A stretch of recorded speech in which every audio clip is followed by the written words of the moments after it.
So let's start by talking about your very first book, The Invisible Telling Its Shape. When was it published? I believe it was 1998. The book came into being after a lot of work. Of course. Yeah. Somebody was going to publish it, and he went bankrupt. After the work and after we were completely finished with it. And so I found this publisher in Santa Barbara, 50th Press, a subsidy publisher, and I said, here. And they were wonderful. They were and really, you mentioned the book sold out. The book sold out, and they warehoused it. They sent out review copies for me, and it was a very pleasant experience. Good. Which I hope never to have to repeat. Well, there's a poem in there that's an iconic poem of yours that I've heard you read, and I call it the Red Dress poem, but I'm not sure that's its actual title. What is its title? The title is also the first line of the poem, which is, I went to the ball. I went to the ball. Went to the ball. They don't, I think they don't use the word ball anymore, or they don't have balls. Ball was a dance. I went to the ball and I wore a red dress, a thin silk sheath that wrapped my body like a Bing cherry. You couldn't stop staring. Bought me a beer, spilled it. Your young face was so red. Wiping wet beer from my thighs, you promised to buy me a new dress. We danced and we danced till we married. I hung my red dress in the hall closet. We stayed home and had a baby, the sweet grape of our love. Showed her to our friends. My mother tied red ribbons to her carriage to protect her from the evil eye. One day I came home and my red dress was gone. You gave it to Cousin Kay, a brassy blonde. She lived across the street. I, no longer slim or cherry, switched to earth tones, quit dancing, cursed my blood, waited years to know you could not strip that second skin away. Red silk still hangs secretly in me, a small brush fire on the edge of a civilized city where we meet again, faces shielded by masks, bodies concealed under animal skins, still red, still wet. That's a wonderful poem. Yeah, and one of the things that's interesting to me about that poem too is that there's the red dress that's in a way so fateful and such a second self and empty until it is filled, and then there's we danced and we danced until we married. The very odd choice to, without your permission, give it away to Cousin Kay. Yes. Yeah, it's a fabulous poem. And then we're just going to touch base briefly in all of your books. So I wanted to move on to your next book, Breathing Like a Jew. Okay. And tell us about the publication of this book, Breathing Like a Jew. This one came about, I learned about a woman publisher, Sandra Zeidenstein, who was publishing women over 60. At the time I contacted her, she was interested in my manuscript, but it wasn't yet, she had other manuscripts that were waiting. So we went ahead and got this one published, and about 2 years later, she went ahead and published this one. And this too has sold out. This is one of my favorite pieces in here. Yeah, I love the title, Breathing Like a Jew. Well, I stole it. You did? I stole half of it from Gerald Stern, one of my favorite poets. His poem was called Behaving Like a Jew. And in fact, I told him once that I'd done that, but you know, 1 word out of 4, you know. You're entitled. Right. And breathing like a Jew is just so primal. You know, it calls up so much. Primal, but I don't hold myself up as an example of everybody who's breathing like a Jew. It's just as my own, my own primarily spirit, an individual. Really. Yeah. Okay, so could you read Mama Lotion, the mother tongue, for us? Okay. If I untangle my glasses. Yeah, Mama Lotion is the mother tongue. Wait. Yes, Yiddish, my first language. You were given to me whole, with your wild colors intact, your bent humor, your centuries of bottled up rage and richly imagined revenge. How else could my father have heaped curses on my mother with such violent originality? Called my dates names vicious enough to make me ashamed I walked down the street with them. And still I believed in him. Believed the wisdom he borrowed from ancient proverbs was his. Believed in his dazzling litany of dirty jokes. Believed in his gossip, believed in his criticism. Believed in the sharp details of his paranoia. Believed in his poker player's paranoia. Because out of this avalanche of language, punctuated by deep, painful rasps of breath, as he battled bronchitis and then emphysema, still smoking those pungent Turkish cigarettes, came the rhythm of my poems.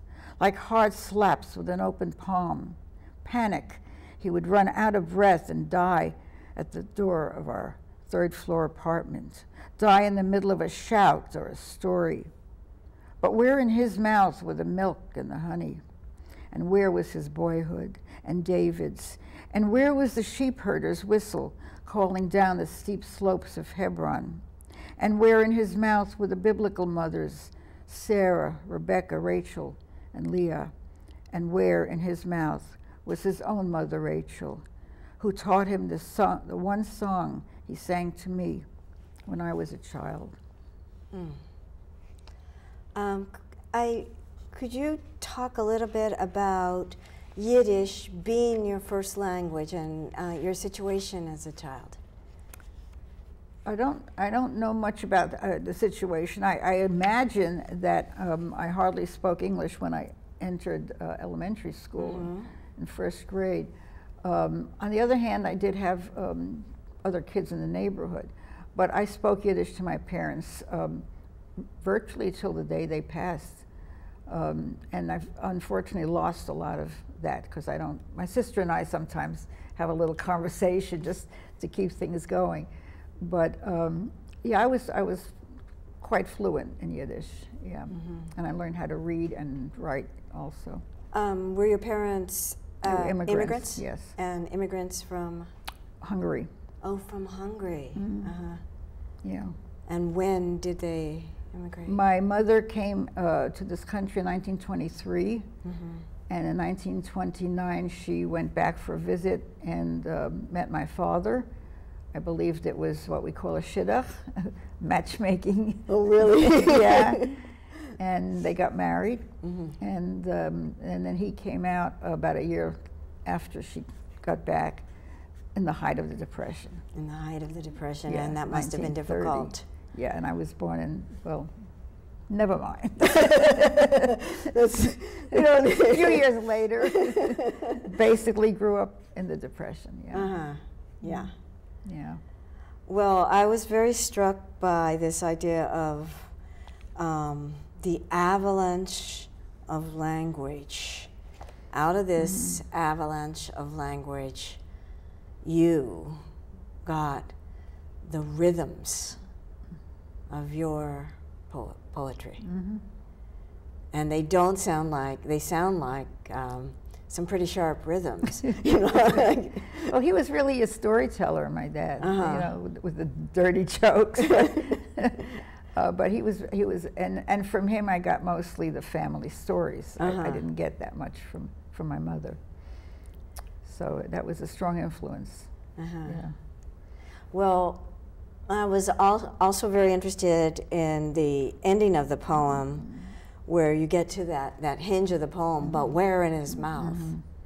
And one of the things I wondered about when I was reading over this particular poem is whether that ending, where in his mouth were the milk and honey, and where was his boyhood, and where in his mouth were the biblical mothers, whether you were trying to maybe delineate what would become some of your own subject matter, which is this whole realm of the whole realm of the feminine that is other than what your father gave you.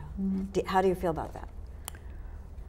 I feel that's true. I feel that he was orphaned quite young, so he had a deep attachment to his mother. His father died when he was young, and I don't think it was fully expressed. You know, so in that respect, possible. And I know there was a tender side there, but it didn't come out. And maybe that's what you're referring to, my attempt to bring that forth. And then his mother remarried, and he didn't get along with his stepfather. Oh, yes. So I don't know when he actually left home. I don't remember that. There's like gaps, missing pieces. But he was extremely verbal. You kind of got the picture. Put it that way. Did not hesitate to express himself, and I picked that up. And he also he liked to sing.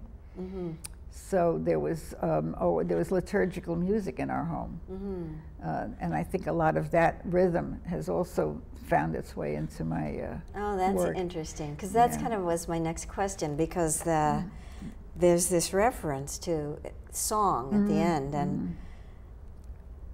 and where in his mouth was his own mother, Rachel, who taught him the one song he sang to me when I was a child.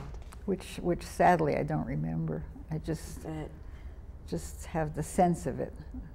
But again, this notion of song translates right across into poetry, and you became, when you became a poet at a certain point in your life, and I'd like to check in on when that was, when you became a poet, these are song in a way. Yes, yeah. So how did that happen? When did you become a poet?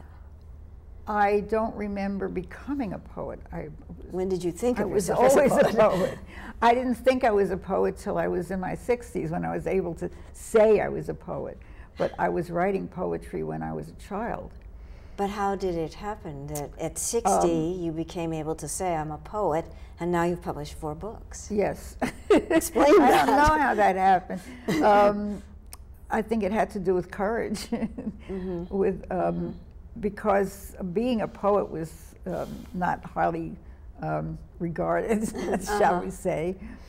My father really preferred if I had become a bookkeeper. That was, you know, a way to support myself. But I wrote as a child. I wrote in elementary school. I wrote constantly. You know, they would ask, what do you want to be when you grow up? I want to be a secretary and a writer. I never balance it right I never there. thought I could be just a writer. No. So, and in fact, I was writing short stories first, and I've written 2 novels, unpublished. And that was during your lifetime? During my lifetime, and also, of course, during my lifetime. Well, I mean, before 60 is what I mean. As you were married and raising children, you were also writing. I was writing all the time.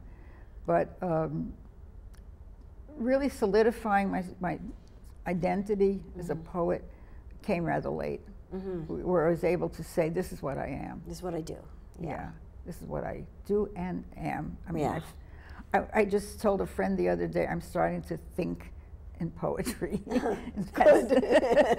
It's like people who learn a language and they start thinking in Spanish or French. I've been thinking in poetry. So could you talk about Speak Without Faltering, if you can pair to? Can you talk about where it is now and how it leapt from this book into other publications? I'm not sure that the people who came upon it recently, I don't know under what circumstances, But they got in touch with me and asked if they could reprint it in a, I think it's a magazine called Prism that is available to people who teach about the Holocaust. Okay. So it's going to be reprinted, and they characterized it as an important poem. And can you just give our viewers a little bit of context about the Holocaust and your family connection with Yes, my husband was a Holocaust survivor. And we traveled, and this poem emerged from one of our trips. Okay. So, you want me to read that? Yes, please Okay. read it. It's called Speak Without Faltering, If You Can Bear to. You meet them wherever you go. On a cruise ship of 1,000 people, the one other survivor sits down at your table. You start comparing notes, camps, liberation dates. Nearby, a survivor's granddaughter eavesdrops, then joins your conversation. Soon everyone around you is in tears. Survivors' children find you. You look like their uncle. They want to hear your story. You seldom tell. Meanwhile, the survivors dwindle. They're down to a handful. Tell, I urge you. Tell it on paper, on tape. But you'd rather speak to the children. Speak to the children without faltering, if you can bear to. And you'd rather look into their eyes, where they carry, carelessly revealed, everything they own. It's a beautiful poem. Thank you. This is more urgent. I understand why it's more urgent now, because when I wrote this more than 20 years ago, the numbers of survivors were dwindling. And now, of course, obviously, the few survivors who are left are in their 80s and 90s. Of course, yeah. And with the advent of Holocaust deniers, it is more urgent than ever for the ones who are alive to bear witness. And of course, for him, there's a line, they want to hear your story, you seldom tell. And it must have been harrowing for him to speak of it. Yeah, it was unbearable. Unbearable, yes, in the title. And yet he, if you can bear to. And when Steven Spielberg started the Shoah Foundation, he did submit to an interview. It's a 2-hour interview, and that's part of the archive now. So he did ultimately tell his story. In Carnal Fragrance, your next book that came out, and was that 2004? Yeah, 2004. Yes. The poems are described as dispatches from the land of grief and mourning. And it's a very close look, a very close witnessing to the end of a long marriage, to the end of your husband's life.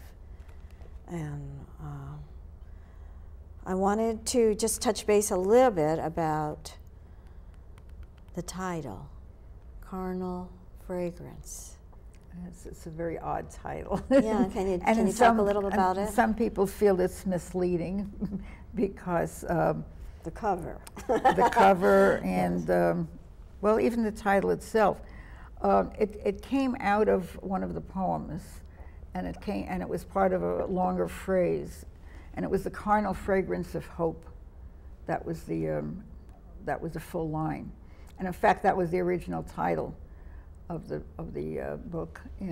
My friend David Oliveira suggested carnal fragrance rather than, extending it.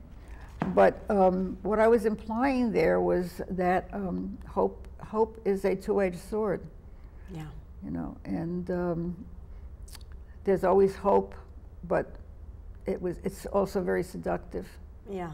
And when he was diagnosed with melanoma, he was already probably in the 4th stage. Yeah, yeah. So the hope was maybe another year, another 2 years. Yeah. So the carnal fragrance of hope is about learning to give up, let go of that carnal fragrance, like, or understand that yes, it's seductive, but it's not what's happening. There's death. Right. Yeah. Yeah. But I don't really mean to give up. I mean, we never gave up. Never gave up. He was part of a clinical trial, and we really made every effort to keep him alive. Yeah. But yeah. Yeah.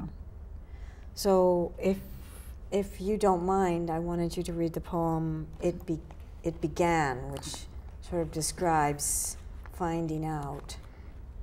It's on page 12.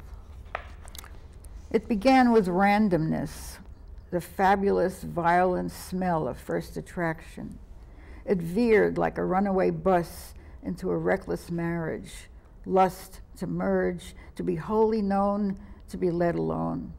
We became parents, empty nesters, fierce wrestlers, still holding hands in the movies.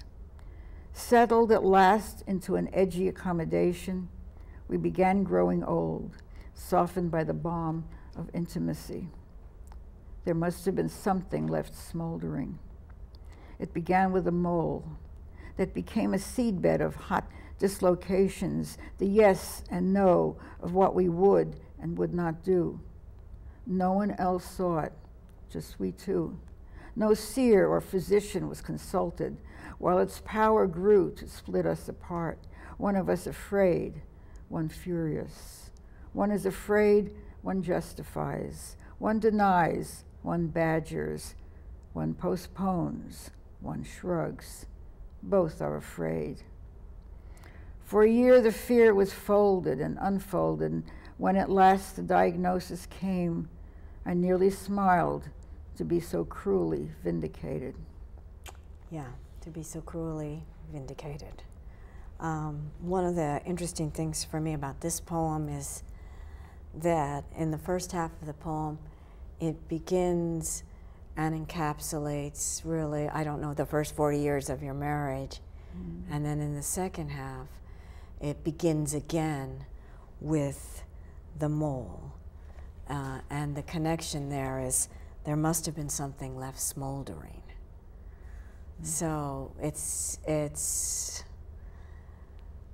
it's curious that the mole had this, was so linked in to the entire history of the marriage and perhaps what was conflictual in there, and then during this period of intimacy and accommodation and ongoing connection, there it is, new source of conflict and that's fighting. Called a long-term marriage. it's fairly inevitable. Yeah. Yeah, and it's always something small, but you know, a mole is small, but it isn't. It isn't. It isn't. It looms so large, right. And this, exactly. One is afraid, one furious. One is afraid, one justifies. One denies, one badgers.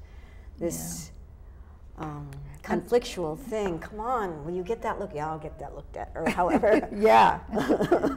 Come on, right? And I wanted to make a reference to reckless marriage. Oh yes, let's talk about reckless. Because we got married 5 months after we met. Yes, a runaway, veered like a runaway bus into a reckless marriage. Yeah. 3 weeks after we met, we became engaged. And then yes. Well, when was the red dress in there? The first time it wasn't the first time we met, actually. You went together to a ball. We went at not together, we weren't together. Oh, really? No, we re-met after 3 years. I see. And we met at this ball. I see. And the rest is history. You mean you met at this ball and danced and danced and danced, yeah. And 3 weeks later you were engaged? Oh my God, that's so fateful. That dress encapsulated your fate. Yeah, absolutely. Well, this book is not an easy book to read because grief is so carefully, so closely notated there. And I wondered if you would read Numb on page 31, which is which is this moment where, this point where after all these huge efforts, you're not, of course, able to stop the outcome. Right. Numb. It is hard to give up after months of making lists, phoning doctors, fighting entropy. But when the end comes, a bending takes over, empties the blood of opposition, and with a gentle skill, injects a blessed numbness. I know the air around me thinned when he stopped breathing, and though I did not faint, I could not stand to stay and watch his dank, soiled clothes removed, his body turned and washed and shrouded. Someone led me out, and someone sat me down, and someone held me. I heard a sound leave my mouth, unearthly, unfamiliar. I uttered it only once. A few days later, I dress carefully, as if the habit instilled in a woman who dresses for public appearances is as much a scar as a vaccination. I let others take care of the particulars. Perhaps this surrender foreshadows my own old age, when I have raged to exhaustion and finally have to go. The numbness wears off. I drive to the market, cook my own food, take scant note of desire. With no one else to consider or contradict my choices, something in me will never go on. Something in me will go on. I stole part of that from Beckett, I think. Well, it's all coming out now. I was very struck by that someone led me out, and someone sat me down, and someone held me. I heard a sound leave my mouth, unearthly familiar. And then at the end, something in me will never go on. Something in me will go on. It's that uncertainty, you know, of the, when it all falls away, it's that numbness that is, numb is the title, and there is that not knowing, and then coming back into, yes, I have to put on this costume, the costume of a woman. Right, exactly. I'm just thinking that the process of writing this book was completely different from anything else I've ever written. Could you talk about that? Well, I never set out to write a book. I was really expressing as the process, as the progression of his illness evolved. I was writing just to save myself, and it was a long, long time before I realized I had enough work, and it was well after he died, actually. But the process was to keep it as honest as I could without tipping over into sentimentality, to really tell it like it was. And I hope I achieved that. Yeah, I really think you succeeded in that. It is very direct, a very direct and intimate witnessing of the process. And a sad book. It's very sad. It's very sad. It's still sad. And there's one poem in particular called Prayer, which I actually can't even read. Oh, good. I'm glad I didn't ask you to read it. It's just too hard for me to read that. Yeah. And this is the next book that you published, and I'm just checking to see what year it came out. 2010? Yes. 2010, and that is Sacred Graffiti. And I wonder if you talk a little bit about the title, Sacred Graffiti. I don't know what to say about the title, except that I love it. Well, there's two parts, sacred and graffiti. Can you talk about those parts? That also came out of one of the poems in here. I really don't know. It was, to me, it was really inspiration, if there is such a thing. It encapsulates for me what everything contains. That everything contains two sides. Everything contains the light and the dark. That contains the sacred and the pejorative, or whatever. It's a trivial. Darkness, yeah. Trivial. So yeah. you are suggesting a meaning for that. Yes, yeah. Well, even carnal fragrance contains that. Yeah. And I'm having a lot of trouble putting a title on my latest manuscript because I want something to evoke that same contradiction. Yeah, right. Yeah, I wasn't sure what it meant. Sacred graffiti. I mean, I think of graffiti as sort of like wall scrawls, tree cuttings, but you know, carving your name into a tree type of a thing, and of course territorial markings as well. Yeah. But I could also see, I mean, I don't mean it pejoratively, but I could also see poems and poetry as a kind of graffiti, a way of putting in your life, putting issues and events and happenstances of your life down on a public wall, which is a book. And somehow that also is sacred. It's sacred because it's not just mine, it's everybody's. Everybody's experienced loss and grief and joy, I hope. Yeah, I think so. Yeah, yeah. So yeah, it's everybody's, and also it could be that these events that everybody experiences and are commonplace, you know, loss and joy and grief, are in fact sacred. They're what makes up our life. So maybe you could buy that. I wanted to.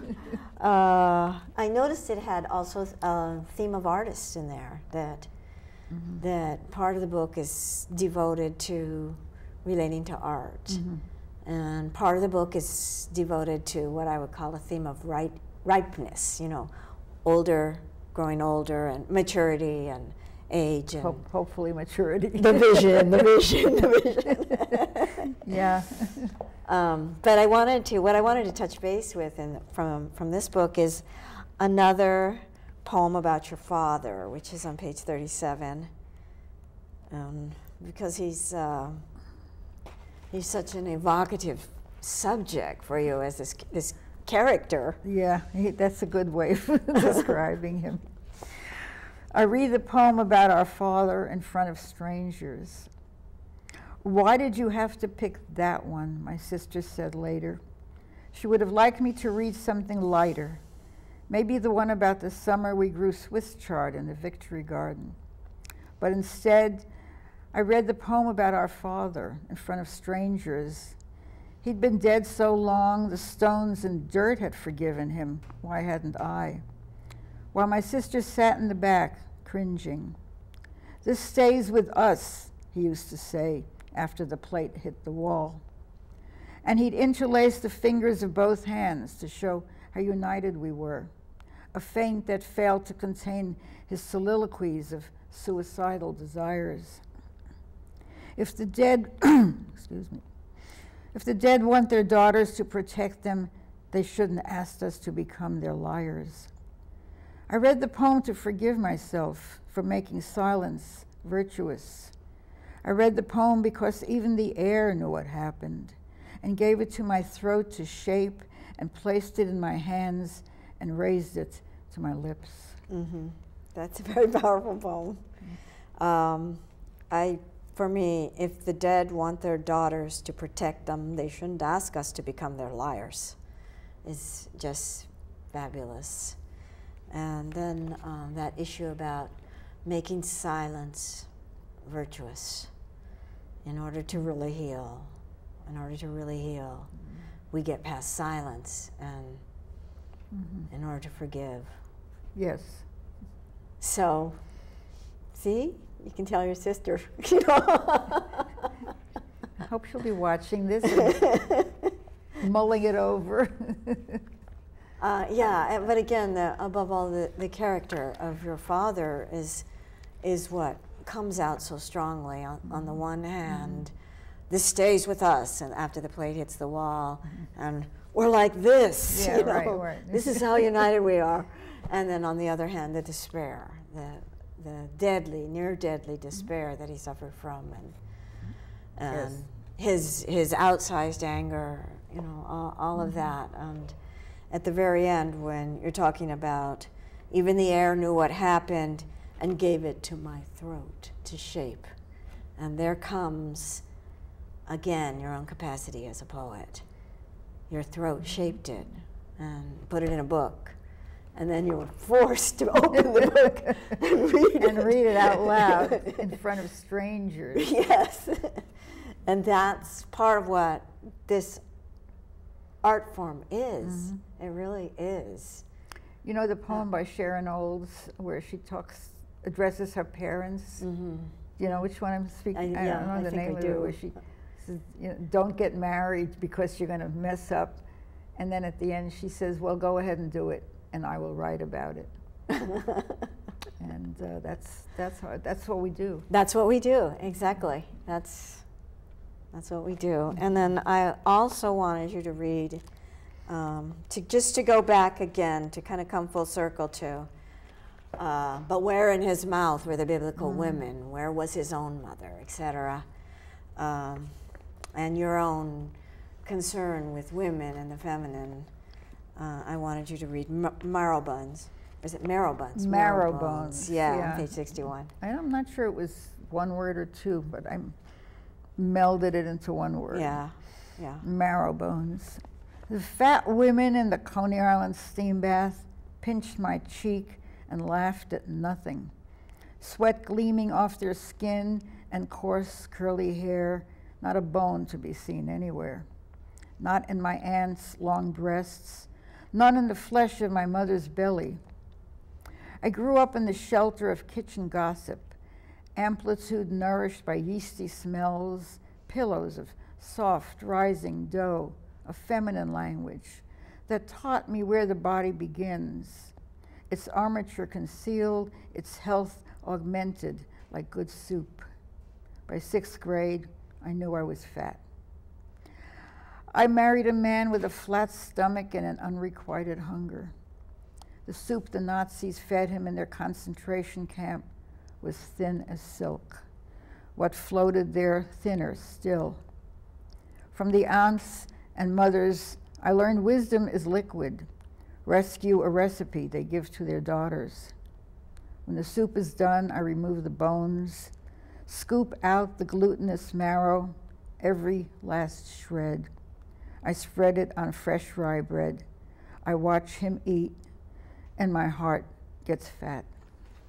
I think it's such a beautiful poem that pulls together, you know, your marriage and femininity, and this wonderful opening stanza about the fat women in the Coney Island steam bath, and food and cooking. You know, well, that's the compression of poetry. That's so.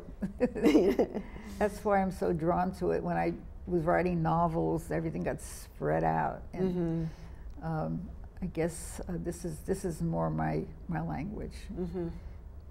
Well, it's been a real pleasure talking to you and listening to your work and discussing it. Thank you so much. Yeah. Thank you for being here.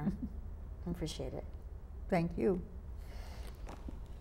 Okay, Phil, that's it. We're done.